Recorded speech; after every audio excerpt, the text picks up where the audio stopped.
when you feel low, you can still go. Even when you feel slow, you can still go. Even when there's no hope, you can still go. I never answer to no, man, I still go. And a happy Halloween to you all. Yes, happy Halloween, the end of October. It's unbelievable. And it is Halloween 2024. And it is me, not in costume. It's Rich Mancuso. Though many say that I'm always in costume. There goes my rubber foam coming off my wire, my set again. I'll put it up again later. Part of the tools in this business that you need. It's keeping in the ring, whatever. I'm Rich Mancuso, live this Thursday, October 31st, Halloween night. Welcome all. Hope you had a great week. Hope you're having a good night and a safe one as always, as we keep it in the ring with you. My social media handles, as always, at the bottom of the screen, ring786, X when we Twitter, Facebook.com, Rich Mancuso, Instagram, and of course, you can always get my content, latinosports.com. And also Spring Punk Entertainment and NewYorkSportsDay.com, among others. The fight calendar, not many, but some, including this weekend, that we'll talk about at the bottom of your screen. And of course, like, comment, and subscribe to my channel here on YouTube, Rich Mancuso. Many of you are, and the rest of you coming in tonight, please do. And also keeping the ring page like that, Shrink Punk Entertainment, and the AGT Network as well. We're all over the place. This is Keep It in the Ring. I'm Rich Mancuso. A full hour. We'll talk boxing. We're going to talk WWE and AEW at the bottom of the hour. A lot of that this week, including WWE Crown Jewel, implications there leading to Survivor Series, and much more, the nostalgia as well. So let's get to it and talk about the events that happened over the weekend and a lot more coming up this coming week and the weeks ahead, especially in boxing. And let's first of all get to the significance of this junior welterweight fight that happened over the weekend in the UK with Regis Prograis, who said now that he admits against Jack Catterall, where he lost, as you know, on the zone. He admitted it's time for the youngsters now to take over. All right. Now, this is his second straight loss. Of course, you know, last year he was demolished, as I would say, against the champion Devin Haney, where Prograis lost all those rounds. Jake Catterall, 30-1 with 13 knockouts, with the 12-round unanimous decision over Prograis, who was a two-time WBC champion. Now, Prograis pressed the action. And as you look at the punch stats briefly, he pressed, he landed harder punches, but the punch stats told the story again, as they always do. He did get the knockdown in round 5 over Catterall, who's a gained and proud fighter right now, and was the guy that he wanted to fight. Prograis wanted Catterall. Catterall wanted Prograis. It was a fight that was in making, was pushed back because of an injury sustained in training camp by Catterall. Now, knocked down in round 5, Catterall put Prograis down then in round 9. The rest was history. 117-108, 116-109, 116-109, what the scorecards. The story here for Prograis is what's next. This is still a fighter that has some ability, but has not shown it in his last 2 fights. And you can say very wisely that Prograis' skills have diminished a bit, and coming off now the loss to Devin Haney, perhaps that had an effect. But aging sometimes with a fighter happens quickly. Prograis doesn't look his age, and nor does he act like it, and has a great mental and physical ability to continue. But he said now, after the fight, just about saying, I've had enough. He'll try something else. I don't know what it'll be. And knowing a fighter who says he's giving it up to give it over to the youngsters, and he's not that much older than a lot of fighters out there today, it's just that he's in a division that's very, very competitive. And after 2 straight losses, and this one to Catterall and the one before to Devin Haney, it's difficult for Regis Prograis to get up the ladder again in the most highly touted competitive division of junior welterweights at 140. And you take a look at what Eddie Hearn, his promoter at Matchroom, said, the winner of this fight would get the winner of either Leon Perot, the champion, who's fighting Richardson Hitchkins on December 7th in San Juan, Puerto Rico. Paro is the IBF champ and is, of course, Matchroom property with Eddie Hearn. Or he could get maybe Catterall, some of the others that are highly touted and rated and champions in what has become the most interesting and competitive division by far in this sport.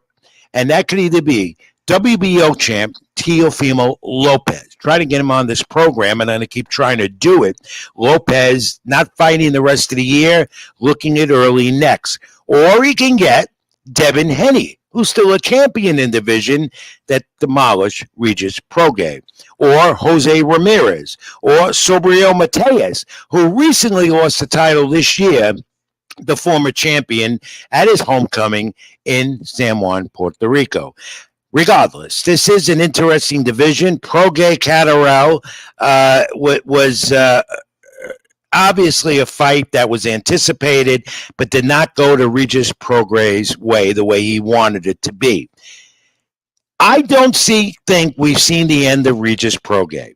Now, I don't know him well, but I know some of the people involved at Matchroom and around Regis Prograis who say that might have just been boxing talk after sustaining another loss. The quest, though, to get back into title contention is much more difficult. And with the names I just leveled out in this highly competitive division, it's going to be that much more difficult for Regis Prograis to get back on top. He says for now he's handing it over to the youngsters, those that might be more well-deserving than him for a title shot and those that are coming up the ladder. True, but a fighter, as I always says, has it in their blood. It's there. They just don't want to give it up. And Regis Prograis is very healthy, sustained minimal damage in his last couple of fights, minor things, bruises, abrasions, and, what a fighter goes through in a championship fight, whatever. I don't think he's done, my friends. I think he'll be back. Maybe he'll take a year off. He's got plenty of time to think about it. And maybe he'll be back in there to try and get back up the ladder. Again, though, the task much more difficult. As for Jay Catterall, any one of those guys that I mentioned, including Teofimo or Henny or even Ramirez, that could be an option for him next. Catterall is a very underrated fighter, and even Regis Prograis made mention of that through Eddie Hearn. And we saw more what Jay Catterall, who's been around, can do. We saw he has power, he has some speed, and he has the agility. And most of all, he got the most important, significant win, I believe, last Saturday of his career. But Prograis again said he's best. He's fought in his career by a mile. Huge statement by Regis Prograis. Let's move on quickly. Let's talk more in that 140-pound junior welterweight division. Let's look at Ryan Garcia. Not much on X lately. He's been quiet. I don't know why, but on Instagram, he's posing for Halloween today. Here's an image saying that he's spooky. Well, Ryan Garcia is always spooky by things that come out of his mouth. We haven't seen any training video lately from Ryan Garcia. We hear him once in a while still talking about waiting for the suspension to be over, waiting to get back in there in the ring as soon as the suspension is lifted at the beginning of April in the new year. Talking more about Devin Haney again, that possibly the fight with Ryan Garcia and Devin Haney will happen again. I guarantee you, as I told you last week, my friends, that fight will happen again. Logistics involved in all lawsuits, litigation, and Henny against Garcia for saying that it was detrimental to him that night in the ring because of using steroids. The continued words with Garcia and Bill Henny, Devin Henny's father, that will be ongoing. And the reason it will be ongoing is because Ryan Garcia and Devin Haney are bound to fight again. It will be a fight in demand. I still, every day, hear people buzzing about another Ryan Garcia, Devin Haney fight. So we'll see where that goes. In the meantime, Henny is talking more on social media about what might be next. and he's requesting the Zone, the streaming network, of course, with Eddie Hearn involved. They removed him from all platforms, even YouTube, about that fight with Garcia. And he says he wants that happening because he wants to know that this fight never happened. Well, it did happen. We know it happened. Now it's up to the Zone and YouTube at Henny's request to remove the footage. It won't be removed unless Devin Henny decides another lawsuit is coming. The rights are with the Zone on that, so they won't be removed. YouTube, I guess you could remove the logistics on that. I can ask my great producer behind the scenes, Scott Churchton, more about that because he's involved in that stuff. But that's what Devin Henny says. He's requesting the Zone and YouTube to remove the fight footage from that April 1st fight with Ryan Garcia that ended up going his way to a certain extent. But for Ryan Garcia, caught red-handed with the steroids that caused the suspension. So we'll see what results in that. But again, we'll keep looking out to see if there's any clue or hint or anything that could happen to have Garcia, Henny, at some point in the new year.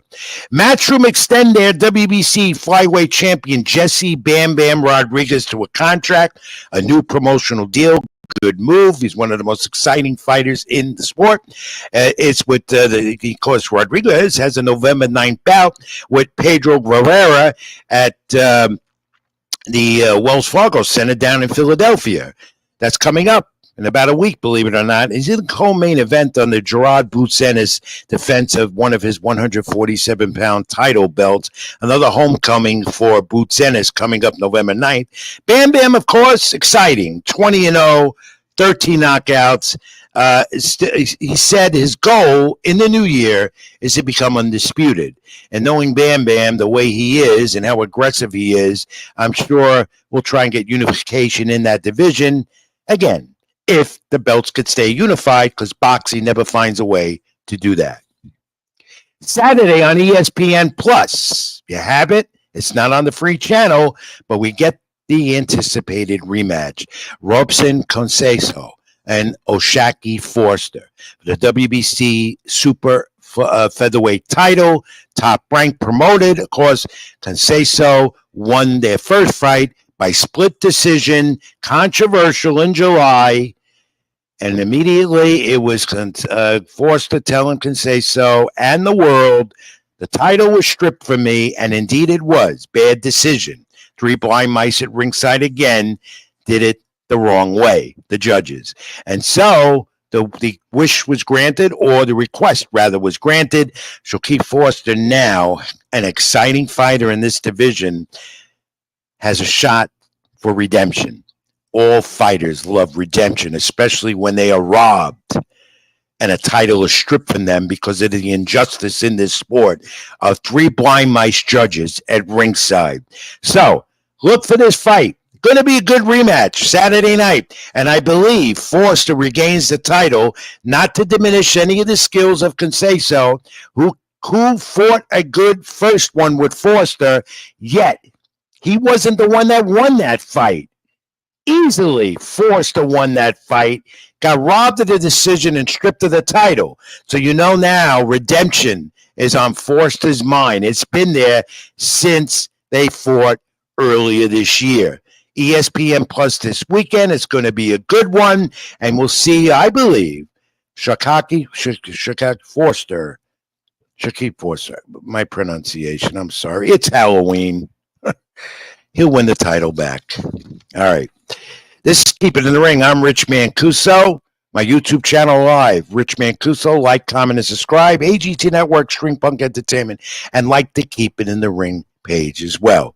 Now, I have a special guest, bringing them on early on the program because there's a lot to talk about. And we'll focus more on the heavyweight division with him and everything else. If you saw my post, I teased you with it. If he's there, Scott, we'll bring him in.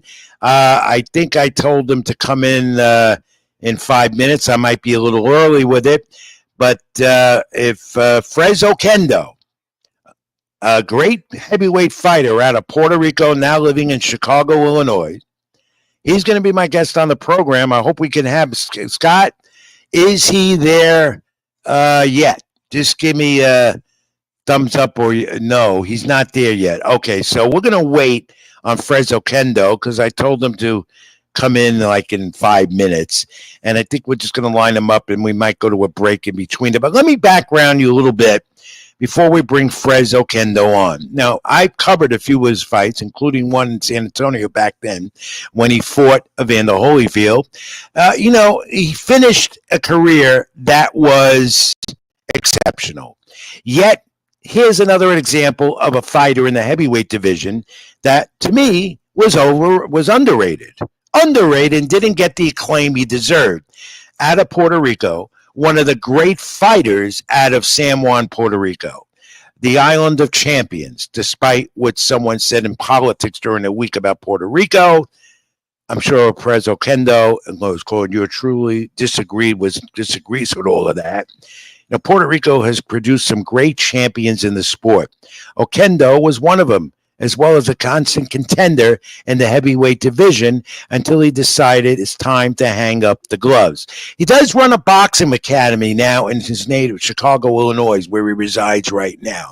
His mental capacities and abilities are still there. No harm from boxing over the years. He is going to be inducted into the Illinois Boxing Martial Arts Hall of Fame. I'm going to talk to him about that. He fought Evander Holyfield, the former great heavyweight champion in the Hall of Fame. He fought James Toney, another great one. And he fought another fellow Puerto Rican who became the first heavyweight champion from Puerto Rico, John Ruiz. If we remember that very well. So, again, Fres Oquendo, we're waiting for him to come on the program in a few minutes.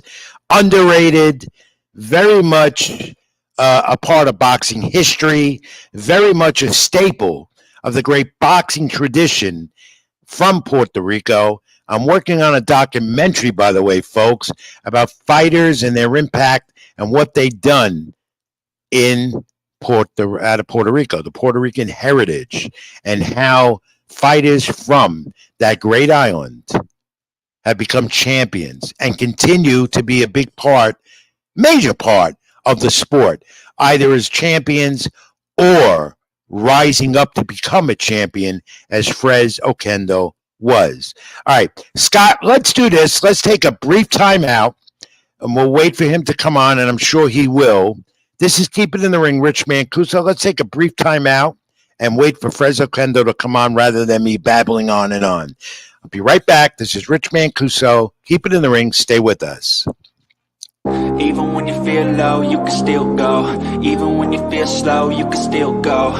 Even when there's no hope, you can still go. I never answer to no, man, I still go.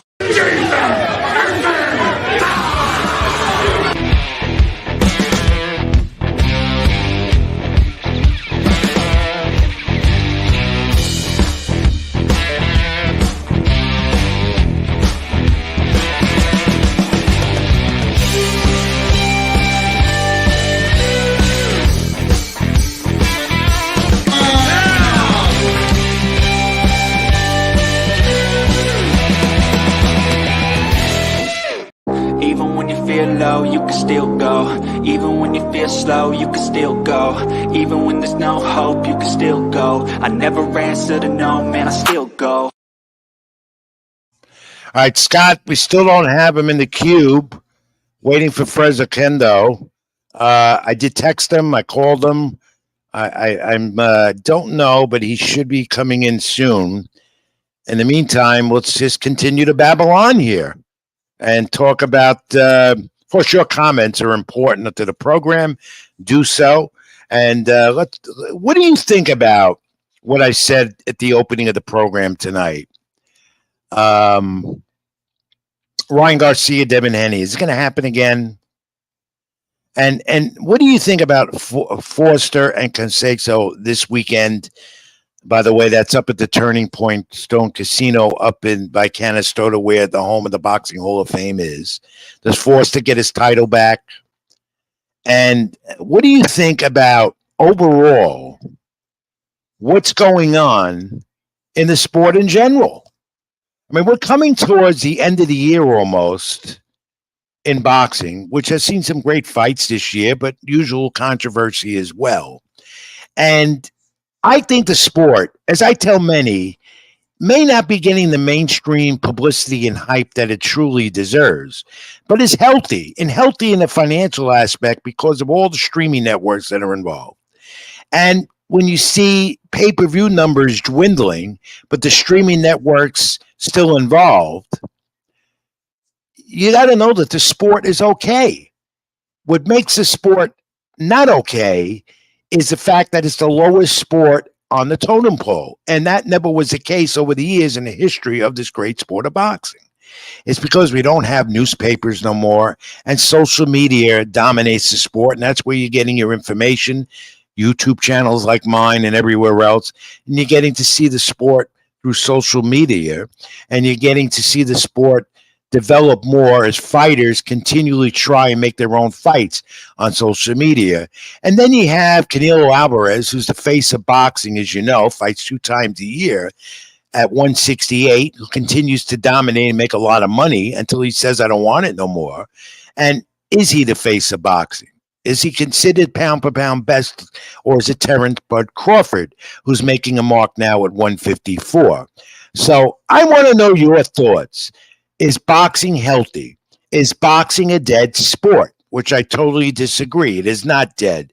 All right, I think Fres just texted me, and just bear me a second. I want to get Fres Oquendo before we proceed. He's linking on now, so he'll be with us in a moment. And again, to just transition a bit, happy Halloween. I thought I'd come on and imitate someone, and Halloween's not my favorite time of year holiday, as it is. Here's The Undertaker, though. Because of my life in pro wrestling a long time, there is The Undertaker. He's my Halloween gift. He's the trick or treat this year. The Undertaker. Mark Calaway, who's still behind the scenes in pro wrestling, as you know. All right. Thank you, Kaden. Happy Halloween to you as well. We're getting into the holiday season, and I'm babbling on, waiting for Fres Oquendo, and I'm also babbling on because I'm tired. Baseball season's over, and I spent 3 long days and nights at Yankee Stadium this week covering the World Series. And disappointing time for Yankee fans, as you know.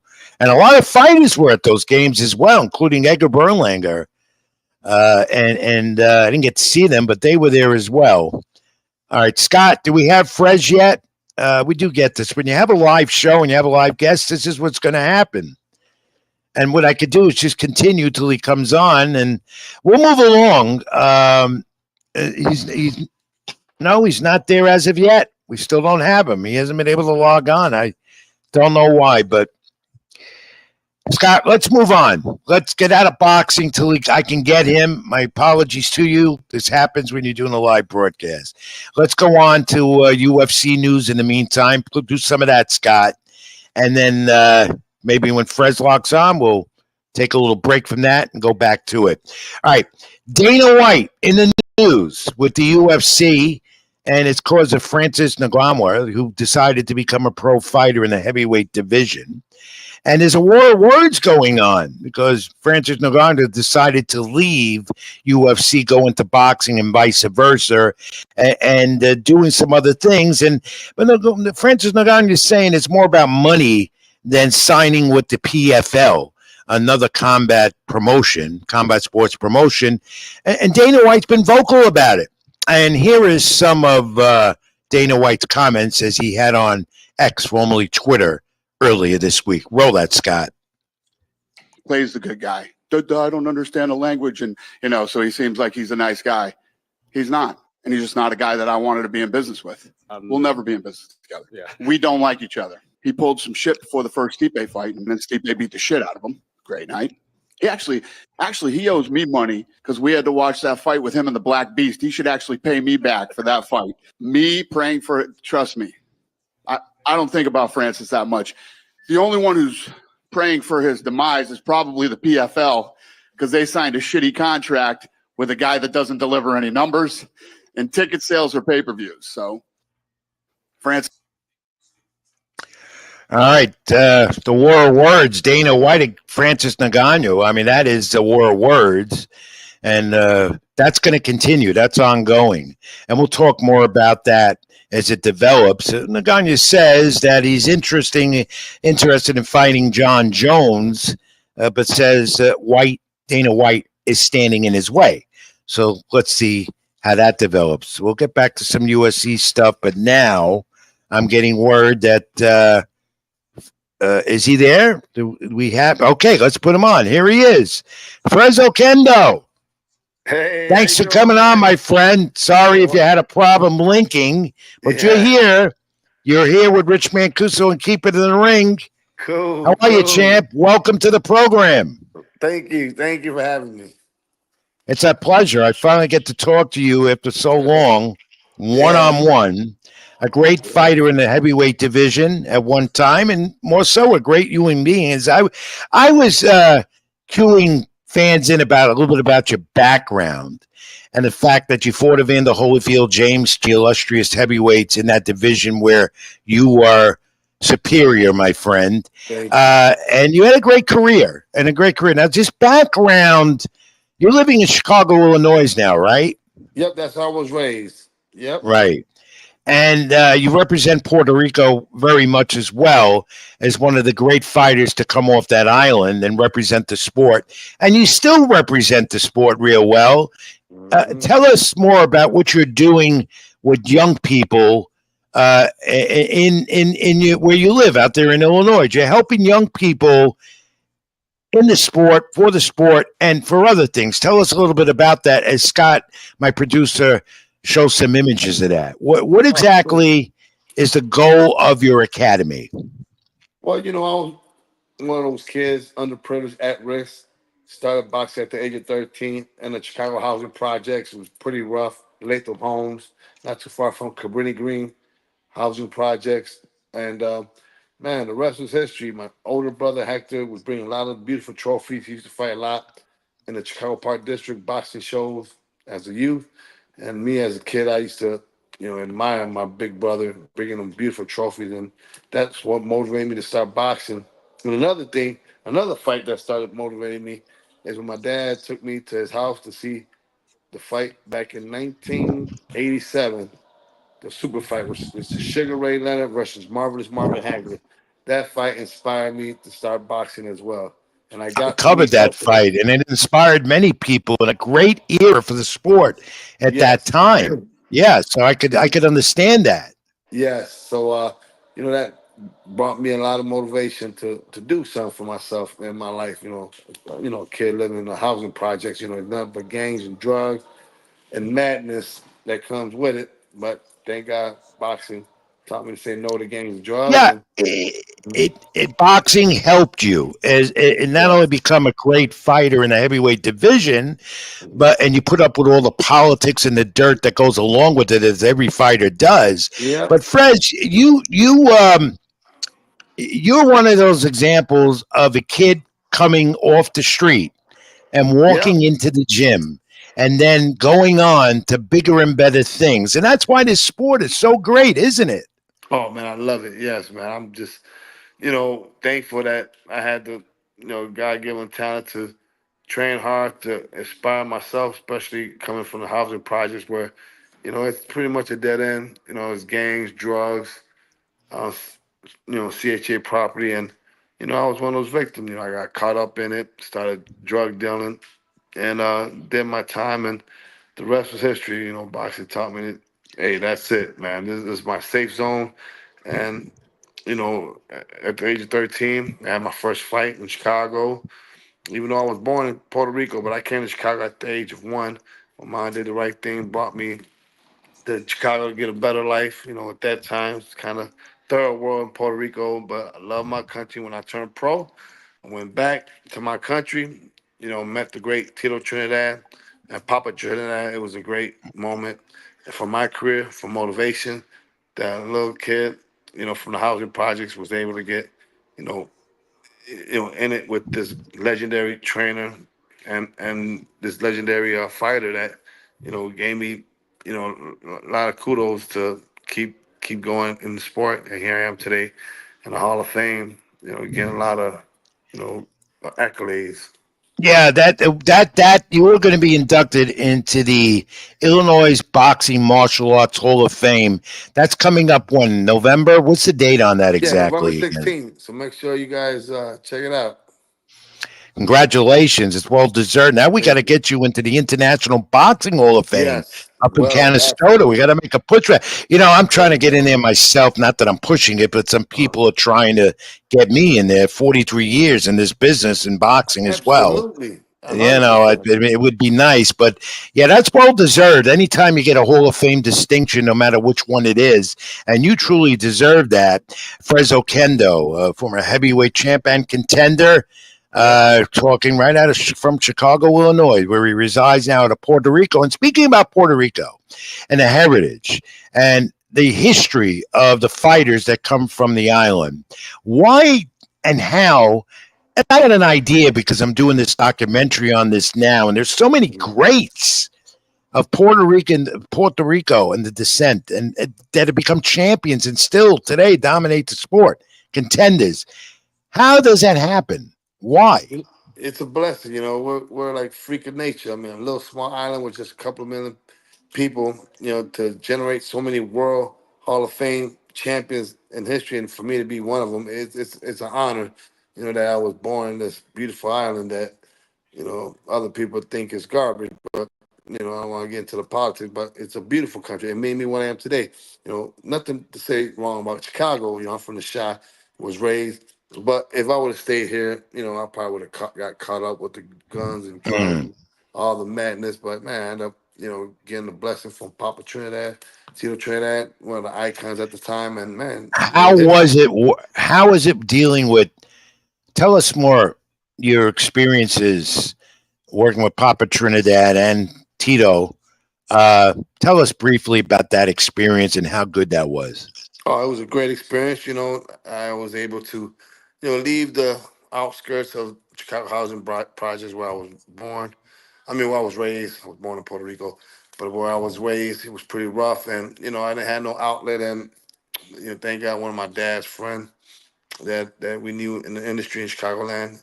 You know, he reached out to Papa Trinidad, and next thing you know, Papa Trinidad heard about me. He seen some of my Golden Glove fights, and man, you know, he was like, wow, you know, and then he seen some of my up early pro fights. I ended up signing in 1997. I signed with America Presents at the time, which the promoter was Matt Tinley and Dan Yes, I Goose. remember that well. Yeah, Yeah.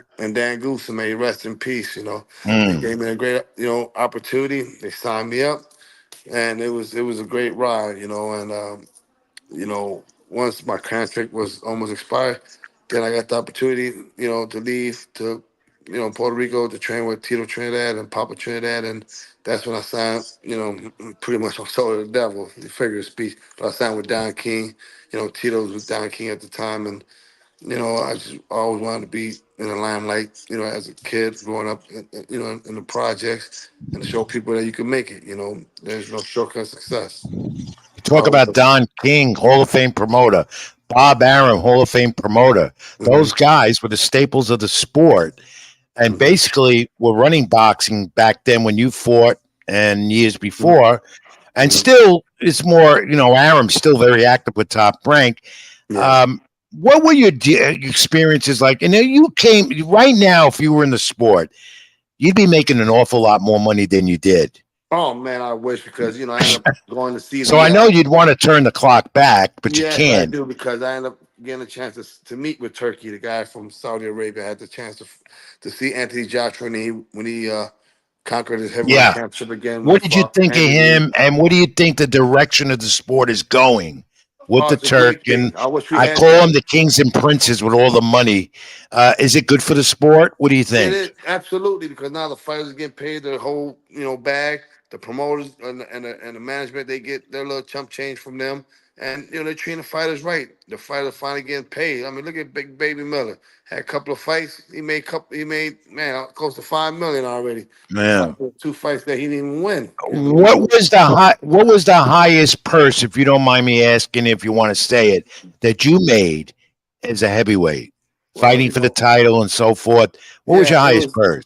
Yeah, my purse was supposed. Well, it was 1.5 on 7, around there in the mills.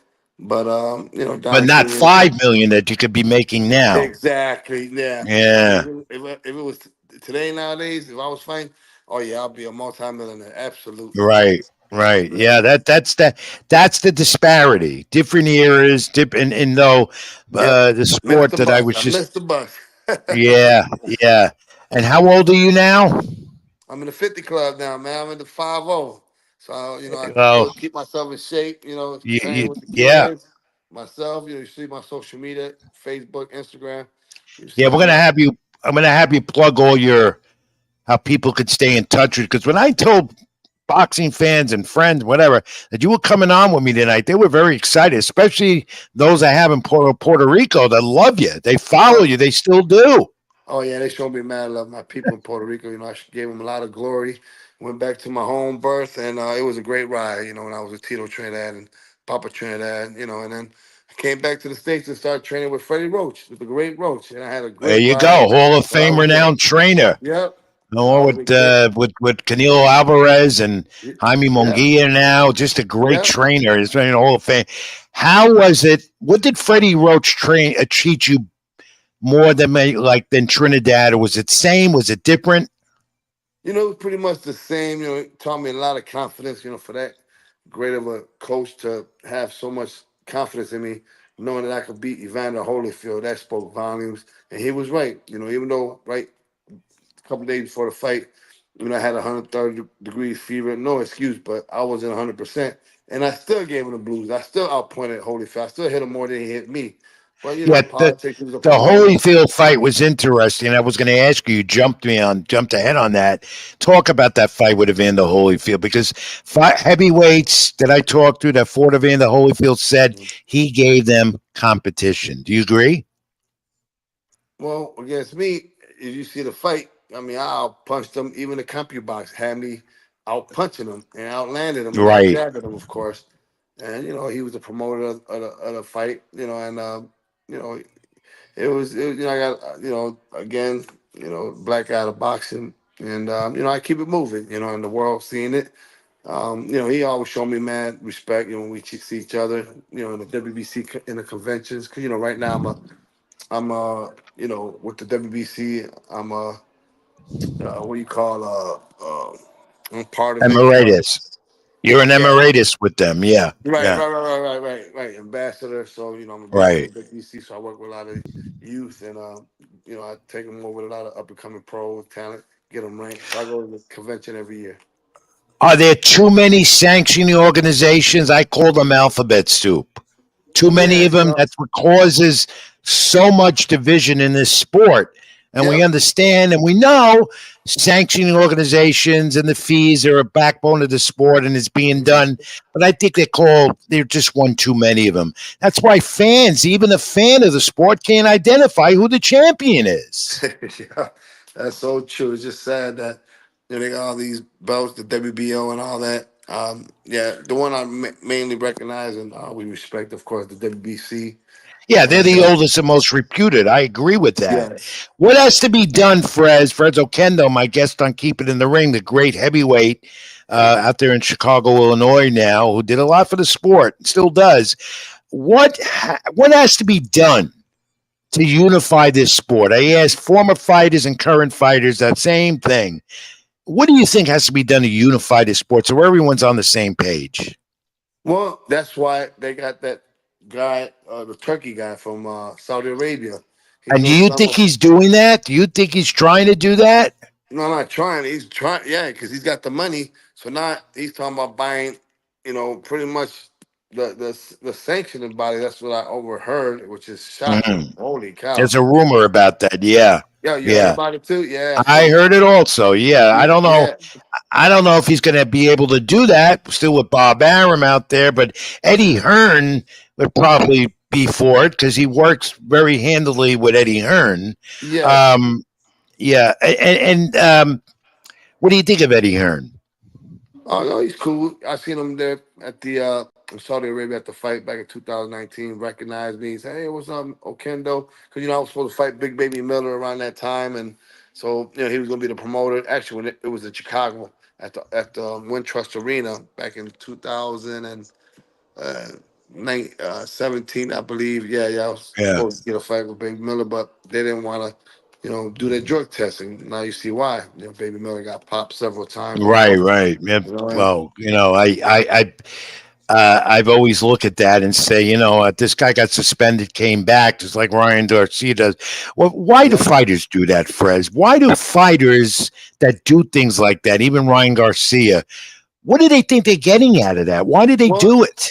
perfect example. I'm a poster child of it. I was supposed to fight Shannon Briggs for the vacant WBA heavyweight championship. I'm pretty sure you remember. I was supposed to fight Shannon several times. Right, He tested positive, and it's crazy. I was talking to his former promoter, uh, Chris Lawrence. He was the promoter of Heavyweight Factory in Hollywood, Florida. And right. he's like, man, Shannon was terrified of you, Fres. That dude had to take steroids. And he got popped. I told him, if he keeps doing that, he's not gonna support him. And yeah, he came clean and said, yeah, Shannon G- just Yeah. he had Because it. Shannon Briggs was always in controversy during your era as well.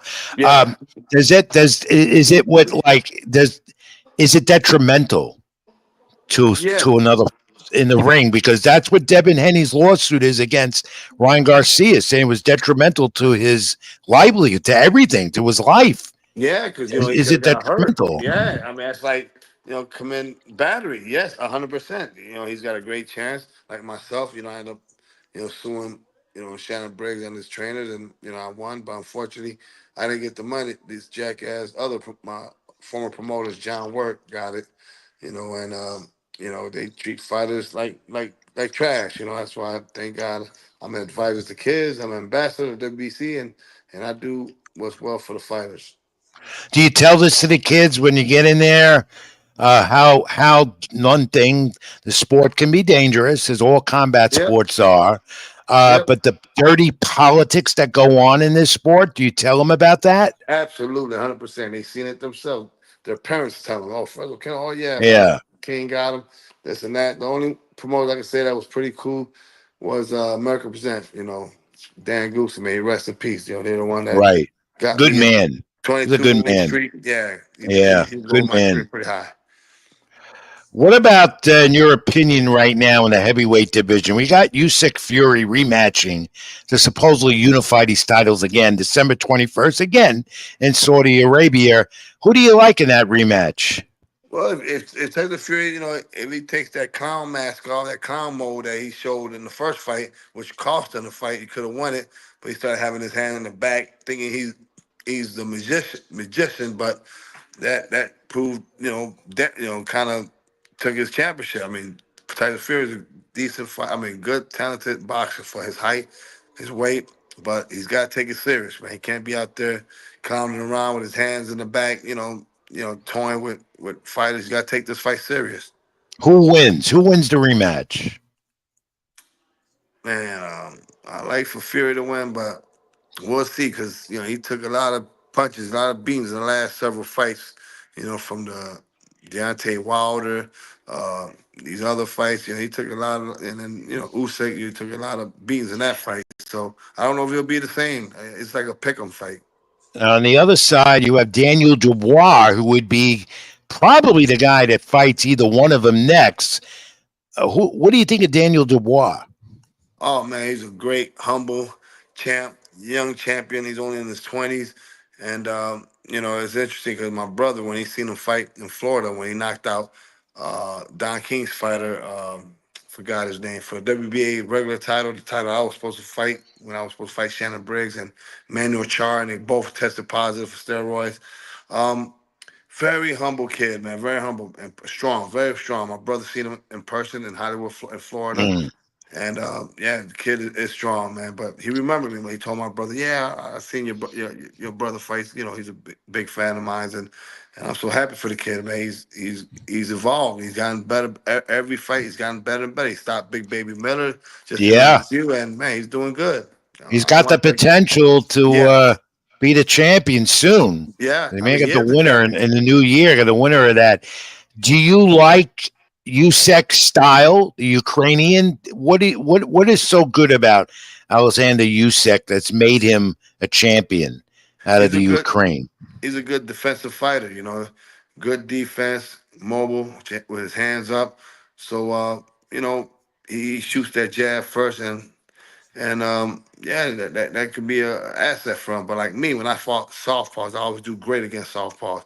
I would have had a field Mhm. day with him. Like when I fought Chris Bird, the most elusive southpaw in Another history. guy you And, fought, and it was a yeah, good game of the fight blue. too. Yeah, Exactly. And he's you see what I did there. among there.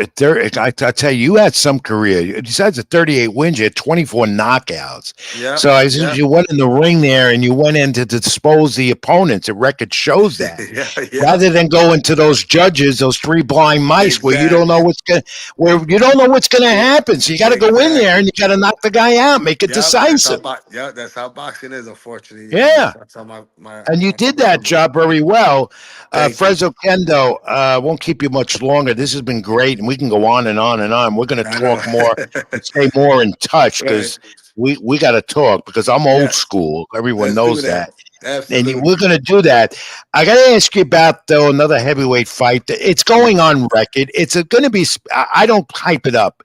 I'd rather talk about Amanda Serrano and Katie Taylor rematching on the Jake Paul Mike Tyson Netflix, where all the money is. Okay. Yes. I'm not into that fight. I don't think Mike Tyson should be fighting again, even I though these are know. going to be 2-minute rounds with gloves that are not a regular standard gloves that they're going to use. Uh-huh. 2-minute rounds, I think, but yet they're counting it as a fight. I think Jake Paul, who says he has to fight the best to be the best because he says he's the best. All right. I think if he keeps doing this, he's never going to be considered the real thing in the sport, the real fighter in the sport. You're Your right. thoughts on that, and I want your thoughts about why is Mike Tyson doing this? Well, I don't know if you've seen my social media posts recently on Facebook, Instagram. I called out Jake Paul several times. He looked at my Instagram, he repeated some of his people from Florida. A lot of people advise him, don't mess with Fres. He's still dangerous. Even though he's 50 now, but that man ain't no Mike Tyson. That guy is fresh, fresh. But he won't fight real fighters. I was hoping, I was calling him out. So I don't know if you're familiar with that. You see in my I social am. media. I am. Yeah. Yeah. Yeah, calling him out. But he didn't bite on the bone, but that's okay. Hopefully Tyson, do it. But again, he's 60, almost 60. So it's He looks good from the videos in the yeah, no, gym and the yeah. training, and he looks like he's in great shape. My question is, Mhm. can he sustain and get out of it if he really gets hit to the head? It's dangerous. I know that's the thing. At his age, advanced age, I mean, it's seriously something to think about. But the Mike Tyson that I knew that I fought in the undercard when he fought Francois Botha back in 1999, I fought right after him in the swing bout. That's when I beat Duckworth, the 1996 Olympic bronze medalist from Nigeria. I don't know if you're familiar. I ended up I upsetting am. Duckworth, and he was supposed to be like the next great, Joe Frazier. And I was talking to Thel Torrance, the great trainer Thel Torrance in Vegas. Hey, he told me, he met with uh, uh, Thel Torrance, ended up talking to Duckworth from Mhm. Nigeria, and it was good talking to that trainer. But yeah, it was a great memory, and it was a great fight, and Mike Tyson, he was good back then. I mean, he's something now, like you say, he looks pretty good today in age. He's got the money and keeps him in good health. He's got to train. He's been training hard. He even Do you spars. ever think about getting involved in some of those type of shows? Yes, yes. I I'm mean, sure absolutely. promoters give you a pitch. Come on back. You'll make a lot of money. What do Yeah, you come on. tell Yeah. them? Oh, absolutely, man. I'd love to get a little So fight. you still got the juices flowing in you to do another Absolutely. fight. Yes, absolutely. Hopefully, Are you healthy enough to do that? absolutely, 100%. Yes, way healthier. Again, It looks like you're in good shape. I mean, Looks like Tyson's what in the 60s. he's gonna be 60 50. years old.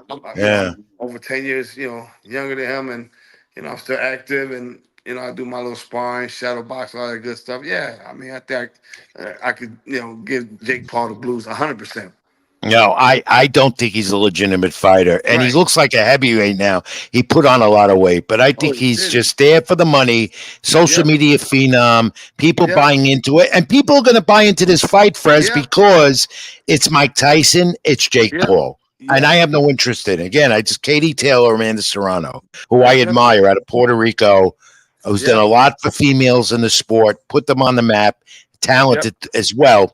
Real quick before I let you go, this guy that is in the back of me here on the set fades in and out. Xander Zayas, next rising star from Puerto Rico at 154. Yeah, he's pretty talented, that kid. Yeah, and he's he's on a winning streak now. Very impressive in his winning, and yeah, he could be a force in the, I believe, 154-pound division. 154, tough division. Yeah, very tough Terrence division. Crawford's in there, Sebastian Findura, Charlo, so forth. Yes, so Yeah, I look forward to him fighting yeah. that 7-footer kid. Well, Yeah, you got to Fedora. catch him when he fights in New York again next year, and you got to come in and Yeah, be my guest and watch him fight up close to ringside with Top Rank. Oh, yeah. and on that subject of top pound per pound, people like to compare fighters, and I Mhm. talked about Terrence Crawford, Canelo Alvarez made an awful lot of money in this sport, continues to do it, fighting 2 times a year. Yeah. Who do you see top fighter right now in the sport? Is it Canelo? Is it Terrence Crawford? Is it Onoe from Japan? Is it someone else? It's Terrence Crawford and Canelo by far. And that kid, Kanoe, whatever, from Japan, yeah, Onoe, yeah. he's a monster. They call him a monster. And So but people don't know him much because he no, doesn't fight here. Fights no, mostly in in Japan. Japan, yeah. So those edges go to Crawford and Canelo.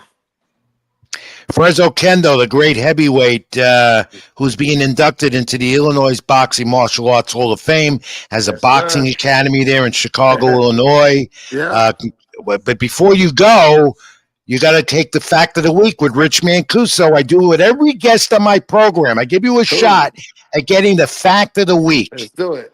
All right, let's put it up, Scott. Fact of the week, and give it to Fres Oquendo this week. And here we go.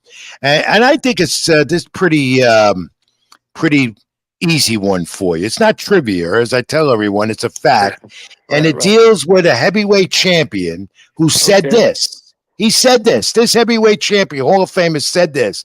Boxing is sort of like jazz. The better it is, the less people will appreciate it. He's comparing boxing and music together, jazz, which he loved very much. Hall of Famer. You can take a crack. What heavyweight champion said that? Well, boxing is a sweet science, so it is a artistic sport, and it's not an easy sport. So it is pretty interesting that he said that it kind Would you of know who it is? You resonates. want to take a crack at who it was? You know him really well. Oh, really? He was a heavyweight champion? Yes. What year? What era? Oh, he fought into his an era of like 2, 3 decades, maybe 2. Oldest at one point heavyweight champion of the world. Oh, George Foreman. There you go. I gave it away. Yeah, Big George. He announced my heavyweight championship fight with Chris Bird. He said that was Yeah. the last fight he was going to announce because it was a travesty that night when I beat the heavyweight champ Chris Bird, who admitted on his podcast, one of the podcasts, Chris Bird admitted that, yeah. Great Fred George Foreman. No one Yeah, could the great top George him. Foreman. Yeah. Fought until I think he was 40, close to 50 years old, I think. Yeah, that's right. But he was Yeah. healthy Yeah. enough to continue to do it. Yeah. And he did Yeah. it well. And he did it well just like you did. And you Thank you. continue to be an important factor Yes, sir. and role model to many in this sport Yes, that we call absolutely. boxing. Okay. And Fres Oquendo, again, being inducted into the Illinois Boxing Martial Arts Hall of Fame. Congratulations. Thank And has you. a great fight academy there in Chicago, Illinois, Yes, indeed. teaching the basics and right dues, right from wrong for the young people. That's another great thing that you're doing. Keep that up. Absolutely. And also tell everyone out there on the program, Keep It in the Ring, where they can find you. We have your Instagram up and your Facebook right now. And where else can people get in touch with you, Fres? Yeah, please make sure you contact me. Instagram, Fres Oquendo. My name, simple, Fres Oquendo. And then my boxing academy, FOBA Foundation. That's my boxing academy that help all these underprivileged, at-risk youth, preventing youth violence through boxing. That's the great Fres Oquendo. I'm a Thank great you, brother. heavyweight. I covered a few of his fights, Yeah. and he's continuing being. He's out there. He's become a role model for the sport. That's And the right. heavyweight division is one of the places that he reigned at one point in his great career. My friend, thank you. Keep it in the ring. I'll be in touch. Thank you, my brother. God bless. This was great. Fres Oquendo. And that was really great. And we touched on the basics. We did everything. And I'm sure we're going to stay in touch with Fres and wish him continued success. And again, congratulations on an induction into that Hall of Fame martial arts boxing in Chicago, Illinois. All right. Let's continue the discussion. And Rich Mancuso, keep it in the ring. Log on my YouTube channel. Like, comment, subscribe. Also get my social media. Bottom of the page. Bottom is always scrolled. X, Twitter, Facebook. And read my content as well on Latino Sports, Dream Punk Entertainment, New York Sports Day. And let's continue. Let's do another UFC note before we go to the pro wrestling quick. UFC featherweight champ at UFC 38, Top Warrior. I don't know if you saw this one in Dubai, out there in where the Kings and Princes are over the weekend. Youngest champ at 27, knocked out Max Holloway. First time Holloway was knocked out. It was a good one if you saw it. A left hook. He finished with the hammer fist, third round. First title defense for Topuria, but now he's injured, and he might be out a little while and injured in the fight. And Bilal Muhammad, UFC welterweight champ, I believe here. He says that might be his next title defense at UFC 310. He's out with an infection in his foot, so he won't be fighting at UFC 310 coming up. UFC, of course, if you're a fan of it and active with it more than I am, they go by numbers. And they're going to have a big one coming up, Madison Square Garden, New York City, November 16th this month, or the 17th, 16th. I hope to be there to see that. And I want to see John Jones. I want to talk to him about Ngannou and Dana White and get his opinions on all that stuff. So more UFC notes next week because their calendar's picking up to close out the year, which has been a stellar year for the MMA as well. All right. The pro wrestling talk, a lot of that. First, let's take a look at the WrestleMania poster that's been leaked out. And notice in the front, Roman Reigns and Cody Rhodes. They're supposedly headed towards their clash at Allegiant Stadium in Las Vegas coming up in April of the new year, 2-night event in mid-April. And there's some of the principles that might be involved in WrestleMania coming up. One person who might be out of it is Rhea Ripley. We got a report today. She's out indefinitely, and she really got hurt. Raquel Rodriguez in the angle on NXT Tuesday during the week put the eye socket of her. She was severely hurt, and she might be out for a while, which breaks up everything that they wanted to do coming into Crown Jewel this weekend with Liv Morgan and Nia Jax. The Crown Jewel Saturday in Saudi Arabia promises to be a good one. I think they got 7 matches this time on the card Saturday. I believe it's Saturday morning, Peacock Network, WWE Crown Jewel. They're doing this thing with the 2 titles, Crown Jewel, that'll be defended now once a year only, because the Kings and Princes of Saudi Arabia over there in pro wrestling, they want to do it that way. Crown Jewel Saturday, Cody Rhodes and Gunther. They're going to fight for the men's version of this Crown Jewel title. But more so, you could see somebody interfering here. Goldberg, rumored to going to be there and might get involved in it and maybe cause Rhodes to win this. And then they'll set up a one-time Goldberg-Gunther match at some point, whether it be probably Royal Rumble time. They might decide to do that. I'm looking for Cody, though, to win this, but I think Goldberg might play an impact in it if indeed he's there.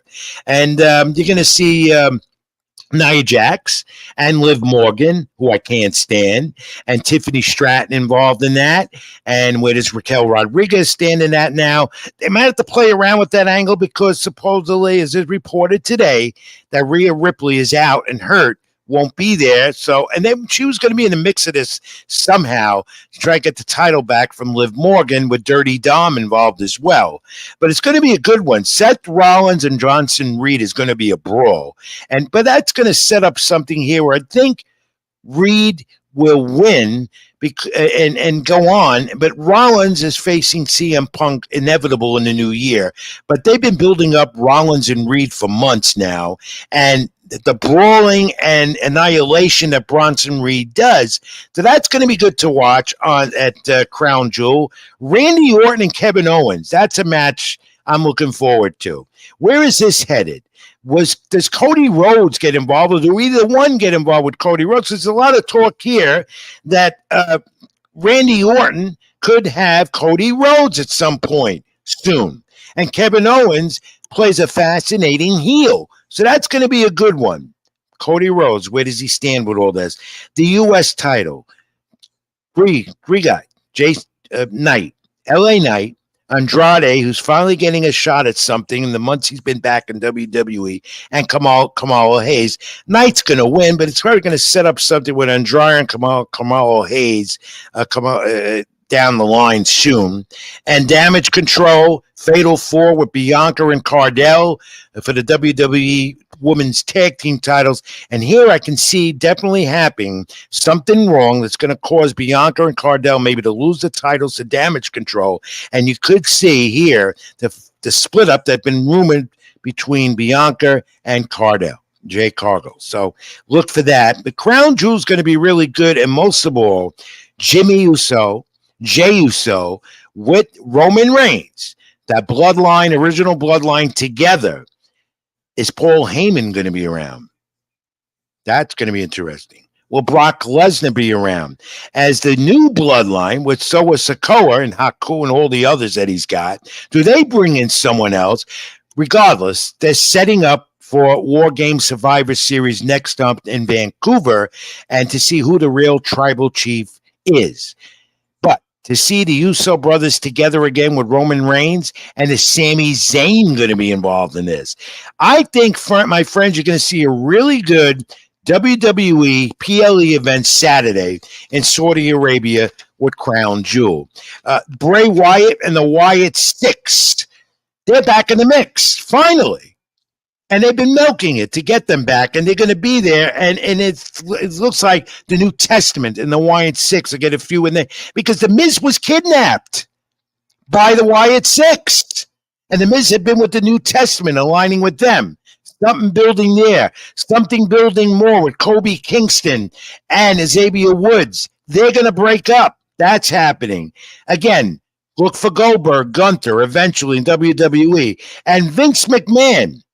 Reportedly, the man under investigation and with a lot of lawsuits around him is starting up a new entertainment company, believe it or not, with movies, TV, production, all types of lawsuits. But Vince McMahon has not had enough. He's probably, with all the troubles and health issues he has, looking to start up a new production company. Details emerging from that daily, so we'll keep you updated on that.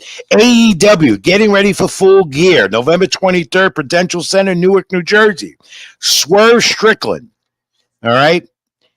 He beat Shelton Benjamin, but Bobby Lashley, who had been rumored to be signed months ago, debuted on Dynamite. You saw that Wednesday night with MVP. They've formed their new business called... not the Hurt Business, whatever it is. Their new version of the Hurt Business. And now you have MVP and you have Benjamin, and they're trying to lure Swerve Strickland in. And I think eventually that's what's going to be forced on him. And that's going to be a powerful faction in AEW. Well, MVP was a great addition, great pickup. And how about Orange Cassidy challenging the champion, AEW champ Jon Moxley? Developing. MJF on a little break, but we'll be back in full force. A lot going on in AEW as they get ready for Full Gear. We'll update you more next week. What's going on with them? Well, more AEW news coming in.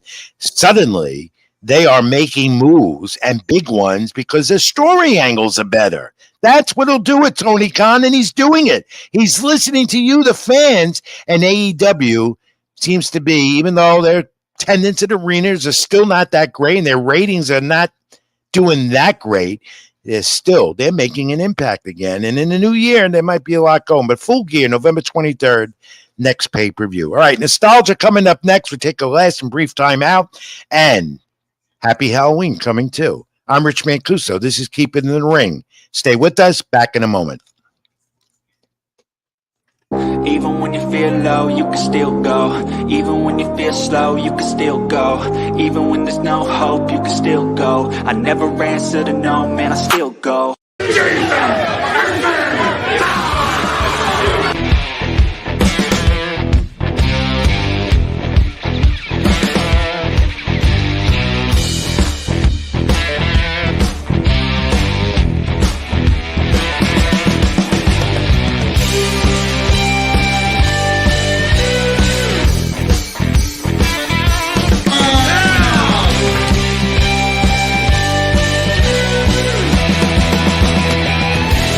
Even when you feel low, you can still go. Even when you feel slow, you can still go. Even when there's no hope, you can still go. I never answer to no, man, I still go. Scott, Scott Church, my producer, I got to tell him this hour flying by fast. We're going to go a little over tonight. Thank Fres Oquendo, who did a great job, former heavyweight champion, and still doing great things. And I'm going to stay in touch with him. That was great having him. But Scott, as always, thank you again. And just everything is a muck here on Halloween. I mean, I got things all over the place here. Things dropping as I always do. My mic piece here on my headset come off again. It's because I'm tired. I worked 3 straight games at Yankee Stadium, hours, and I don't know how I'm doing it, but I'm here. No pun to the Yankees. They tried, but they failed. Epic loss, though. Terrible. Nostalgia time. Enough of that. With the pro boxing, let's go back to November 5th, 1994.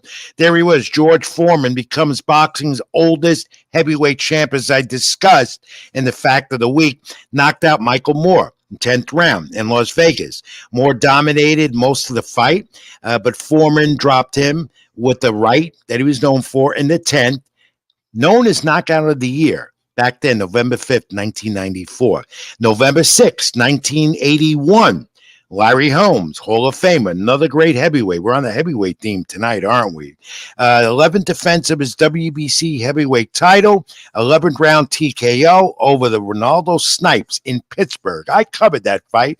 Snipes was from the Yonkers, New York area, so I knew him well, and I covered that fight. Holmes knocked Snipes down in the 7th round with a right, came back, and then the undefeated Snipes lost. Snipes was a great heavyweight contender at one time. Almost beat Larry Holmes. There was controversy there with the hand wraps. If you can go back and you look at it on YouTube. But Ronaldo Snipes almost made boxing history back then on November 6th, 1981. And then this, coming up, the anniversary of this fight, if you remember, or if you never saw it, go and look it up, because it was one of these weird and wacky things that happened in pro boxing during the fight. And that was Evander Holyfield and Riddick Bowe. And I was there to cover this. I remember it very much. We'll never forget it. Majority decision goes to Holyfield in Las Vegas at Caesars Palace. The outdoor Caesars Palace Arena was a mecca of championship fights at one time, especially in the 80s, and Evander Holyfield was a part of this outdoor fiasco because a parachuter came out of nowhere right into the ring and caused mayhem. The fight was delayed. They had to resume it, which is not a good thing for any fighter to go through. It breaks their momentum. But this became a part of boxing history. A parachuter disrupting a heavyweight title fight out of nowhere. Caesars Palace. That would never happen today in an outdoor arena because of the security and the drones and all that. But that's what the mayhem was caused. And there you see a part of it. Luckily, no one got hurt. No fans that were there at ringside, media at ringside, or the 2 fighters. But the parachuter got arrested and became famous because of that. I'm not even going to name his name. But that's a part of boxing history.